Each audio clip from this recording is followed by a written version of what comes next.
Hey, so what is going on, everyone? It's me, Mr. Mar, and I felt like making this random video right here because this is my first capture card that I presented to you all. This is the HDPVR. This is going to be the last time I make a video over this because I'm finally going to be getting rid of it. And that right there is my current capture card. That is the Elgato Game Capture HD60, and I swear I'm not sponsored by either of these companies. But since I use Elgato stuff, hey Elgato, if you want to work with me, I'm here. Anyways, enough of that. I'm going to be showing you all this and really showing you all how far we have come with the HDPVR, going over to, all the new stuff that we have, all the nice HDMI game capture devices and all that stuff. So, for quite a few years, the Hauppauge HDPVR, the Model 1212, which was about $20 cheaper, this little box right here, well, little as in like I'll even show it to you and all, it's not that little, but this box right here was about $200 when it retailed, and this was the thing that you used if you were a YouTuber. If you were getting into console gaming on YouTube, this was the device you got.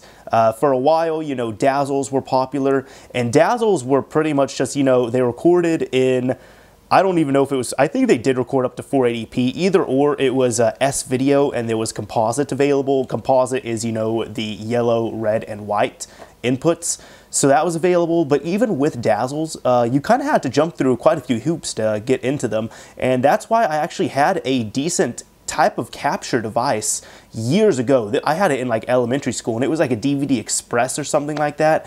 But the thing is, if you wanted to play games on your TV and capture at the same time, it was really weird. Like, you had to use splitters, and you had to get an extra set of cables, and then you had to hook up the splitters to your TV, and then you hooked up your Xbox cables, and then you hooked up the extra cables, and they went from the TV splitter to the Dazzle itself.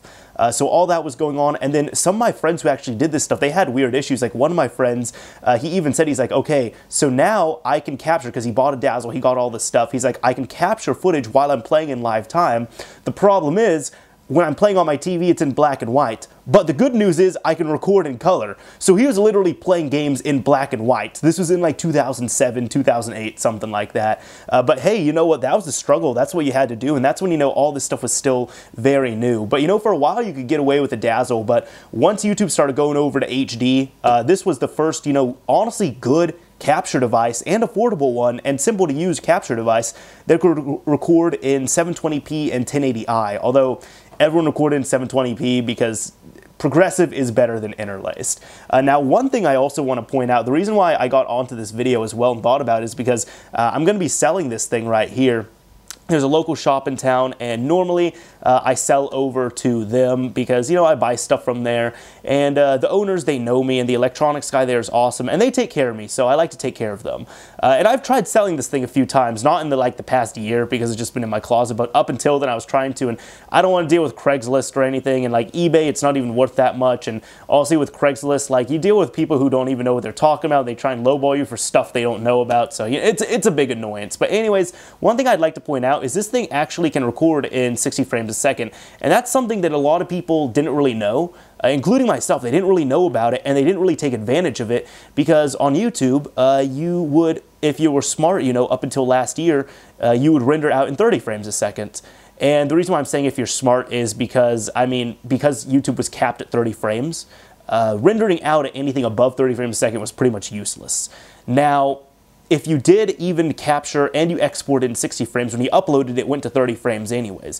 But you're able to get 60 frames out of this thing right here. But look at the system requirements. The minimum CPU requirement, let's see, you need a Intel Core Duo or equivalent, 512 megabytes of RAM, 1 gigabyte recommended. Let me see if I can go ahead and focus in on there. There we go.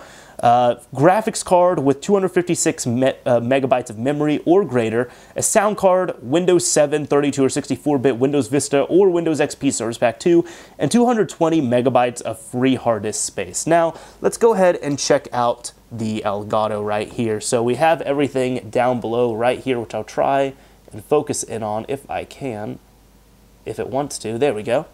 Now, the interface, it's USB 2.0. It works with, you know, pretty much any type of HDMI system. Outputs HDMI, and then, oh, over here, the system requirements. So you go, you know, from the component setup to HDMI here, but the system requirements, so these are just the requirements, not the, well, no, these were minimum, but whatever. On here, Windows 7, Service Pack 1 or later, or Mac OS X, you could do it on there. A second generation Core i5 CPU or better. For Stream Command, they actually recommend an i7 of some kind, 4 gigabytes of RAM, and let's see, and then an internet connection. So as you can see, this thing is quite beefier. Now this thing is able to record in 1080p, that became the new standard, and it's really the first good capture device, consumer-grade capture device that can record in 60 frames a second. So let's go ahead, we're going to go ahead and check these things out right here as well too, if we can. So let's go ahead and rip this thing open. All right, so as you can see, we have the HPOG right here. This is how the actual box looks, and it's, you know, pretty beefy for what it is. It is kind of lightweight for it, but you know, hey, this is what $200 would get you a few years ago. Anyways, right here, you have all the stuff available for S-Video, and you have composite right there, but around the back, this is what I was talking about before. This is the component setup, and essentially when I was talking about the dazzle and all that, where you needed a splitter and everything, this is pretty much having the splitter built in. You had your Xbox, let's say Xbox for example, you went from Xbox to component and you hooked up the component in the in right here, and then output, you had to use a separate set of component cables and go from the box to your TV, and then you hooked everything up through USB right there, and that's like the same type of plug that a printer uses. So then you're able to record on your computer right there. It also has a few other things such as optical in, optical out, and a blaster right there, which is one thing I really like about this and do miss.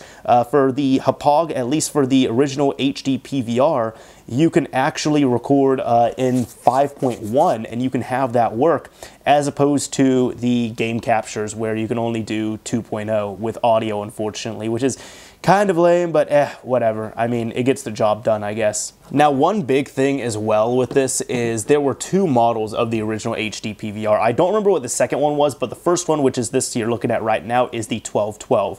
And the 1212 was about $20 or $25 cheaper. Now, the other one was the gaming edition of the HPOG. This is just supposed to be for home movies and all that, even though you could use it for gaming. But the differences are, with the original 1212, which is the one right here, it has blue LEDs when you turn it on and start recording on here. So it has blue LEDs when you activate it, and it does not come with game console specific cables. I believe the gaming edition, correct me if I'm wrong, I know the gaming edition had green light instead of blue, but I believe it also had sets of cables for game systems. So for the PlayStation 3 and the Xbox 360, I don't know if it had some for the Wii or not, but either or, that's the case, that's how it was. I remember at least there was a big change in LED color, which I really didn't mind because one, I had cables on cables available, and two, I like blue LEDs more than green LEDs, so saving the $20 or $25 really worked out for me. Now, this is going to be the game capture right here. We're gonna go ahead, open this up, and as you can see, check this out. Just go ahead, take it out, make sure I don't drop it. That is all you're dealing with. So this little thing that looks like just like a tiny pill that fits in the palm of my hand, so kind of a big pill, that is it on top of the PVR, and this is what you work with now. So check this out right here. With the Elgato, on one side you have HDMI, on the other side you have HDMI, mini USB, and a blaster right there. And the hookup is so much better on the new capture devices. Now, for the Elgato, or even, the HDPVR2, you use HDMI. That's it. Of course, you have to have multiple HDMI cables. For the HPOG, the HDPVR, look what you have to use. You have to use component cables, a set of this. When you have 2 of these things hooked up with the USB cable and the power cable, the thing looks like a rat's nest and a fire trap behind your TV. While as this, it's really clean. You have an HDMI cable, another HDMI cable, and a mini USB cable, and that's all you deal with. So as you can see, I mean, this is like completely covering it up right here. Now, this is another thing that I have at least heard about or read about a little bit, and I'm not 100% sure how this works out. So, if anybody owns this device right here, just let me know, or the HDPVR2. But I've been told, at least with the HPOG series of capture cards, with the HDPVR 1 and 2, most of the processing, the hardcore processing, is done in the box itself. So that means that less work is loaded onto your computer when actually processing the video and all that. While as with the Elgato, this little thing right here is a beast. However, when working with, processing your video, anything like that, you are going to have to be more reliant on your CPU with that. So you do need a beefier computer for the Elgato. I mean, it's still good, but your computer works less, at least with a Hauppauge. At least that's what I have heard. And honestly, looking at the size difference too, I would believe it, because the Hauppauge HDPVR2 is still about the same size as this. And the HDPVR2, although it does not do 1080p 60 frames a second, it can do 1080p 30 frames, and it is HDMI compatible. So this is just a little rundown. We've come from this to this right here, and I am liking it so far. Like now we have, nicer, smaller, better HDMI, capable capture devices. And honestly, the reason why I even started going to the Elgato, I didn't really use the Hauppauge that much. I only used it for like less than a year. But my friend Johnny Guns, actually, he ended up getting a Elgato, and he was telling me all about it, and I learned a lot about it from him. And really, it was the software. The software was really impressive. That is what sold me to get another capture device. So it was definitely a very impressive device. It's still, a good device, but it was a lot more impressive, back then.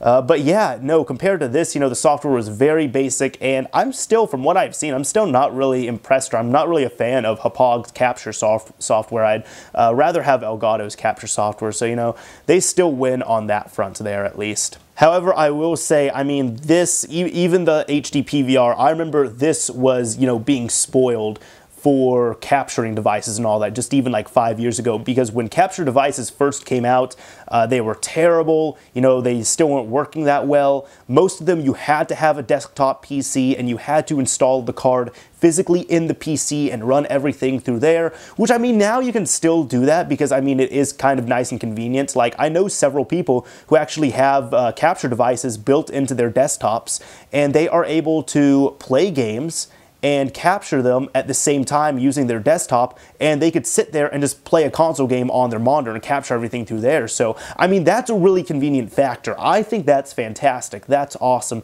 However, with this, both of these at the time, one nice thing is, they knew that in the past few years, a lot of people are switching over to laptops more, and at the time, I only had a laptop. I didn't have a desktop, so this was very appealing for me. I was just able to do it directly through HDMI, and it was an actual good HDMI-capable device. Both of these are, but I'm talking about, the HD PVR right here. I mean, hey, back in the day, this thing was a beast, and honestly, this thing is still a good capture device. The only thing that this thing has against it is that it is not HDMI. It is composite. No, well, composite's there. It is component. I'd much rather have HDMI, and honestly, I didn't even think that was a big deal, but when I went to the original Elgato Game Capture HD, I noticed it was a pretty big deal, and then I end up going over to the HD60, and even the original Game Capture HD is still an excellent capture device. However, I'm just saying, we've come a long way from here to here, but even stuff prior to this, we had the Dazzles, we had internal capture devices and all that. I mean, hey, we're spoiled now, even with this big brick right here. But anyways, what I'm going to do with this thing, I'm going to go ahead and pack it back up, I'm going to stop recording, and I'm going to go ahead and sell it. Anyways, this is Mr. Mario, signing off. Thank you for watching, everyone.